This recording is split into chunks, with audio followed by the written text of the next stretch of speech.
Welcome. If you're looking to control what Snapchat can access on your phone, you're in the right place.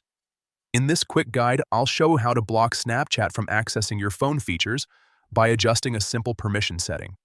Sometimes, apps request access to parts of your device that you may not feel comfortable sharing.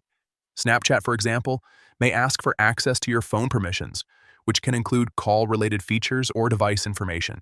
The good news is that you can easily turn this off in just a few steps. First, unlock your phone and open the Settings app.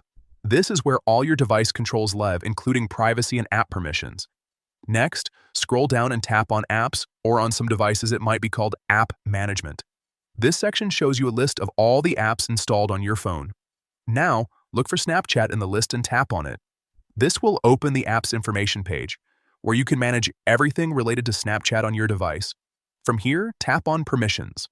This section shows you what Snapchat is currently allowed to access, such as camera, microphone, location, and more. Find the option labeled Phone and tap on it. You'll now see different permission choices. To block access, simply select Don't Allow